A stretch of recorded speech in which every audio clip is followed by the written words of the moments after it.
éviter commentaire n'aurait que ça la bonne album il y a Sœur Abigail Nimi au titre pesami Consolation. Ba eloka na koloba nzamba malamu parce que asala ke loko na dikamulango. Album oyo est vraiment très puissant. Donc nzamba pambo la Sœur Mimi Abigail Bisika Zali. A continuer ko sala musala na ye. A continuer ka lolo na zo ke le pon nzamba ko pambolo ebele lisusu.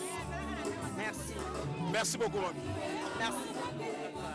Bandeko to somba album oyo ya ndeko na biso Abigail Nimi eza bien makasi eza okozwa un plus pona bomo inayo eza asali yango pona eza pona lokumu wa Nzambe tozokumisa Nzambe na biso na album Consolation Nzambe muta consolaka biso Nzambe muta ayeba problème na biso nyonso solution consolation tozaka pa Nzambe tango yoko yoka ngondeko en tout cas na ebité oza décider o ba solo Nzambe na biso to sambela kazana bomo yoni kamnenga lo bakana encourager bandeko nyonso to somba album wana na kombo na Yesu na sina yoki yango eza azapena une bénédiction pour azapena profond yoka yango tango ozana ba problème et que ça là quand même bien parce que wana pesa maloba na Nzambe en tout cas Nzambe alikana susu ko continuer na ko utiliser so ser puissamment pour être bana na Nzambe baleka na kopambola bilenge zali awa o penza ya nkolo o ezate ke o ni ya molimo mosanto na Nzambe koikoloba nini pona album na bimisi ya sika la Consolation.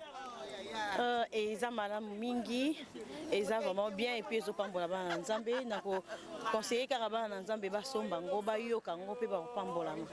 Merci. Merci. Merci beaucoup pour la parole. Nazo pesa merci pour la ndenga tombo la sœur na sœur Abigail Nimi.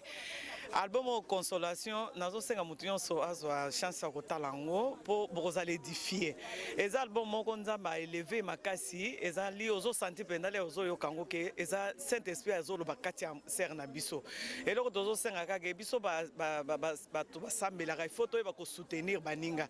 Tomona ata musique ya mugiso ke bimi bato bazo sungana me biso na bato bazo samela photo to se pelisaka bato to encourageaka bato nzamba bazo salela soko yoki album Consolation en tout cas boza la décide ngamo personnellement na sepeli mingi naza édifié na yoka album merci beaucoup et mes sincères félicitations à sœur Abigail nzamba continue ko utiliser yo obunga tendenge bato moso bazo bunga na yebike nzamba bazo sala mingi na kati na yo amen qui pour album ya ndeko na yo Abigail Nimi au monde on a un album La Consolation.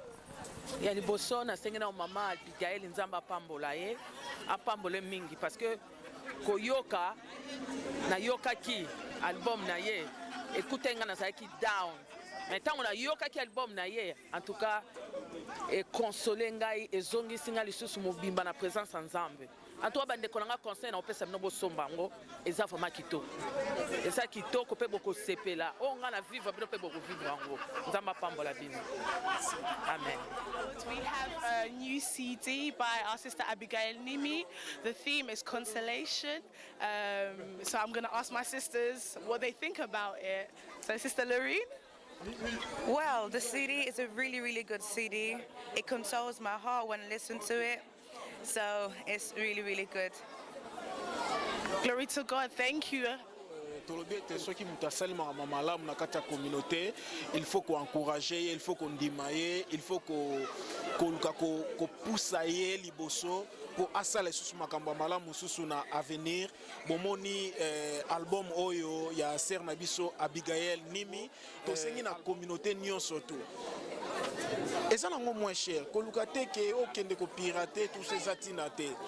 Yaka local album wana sœur na biso azali producteur na azali okosomba yango moins cher eza pona biso nyonso to Congo RDC ekende liboso na album La Consolation.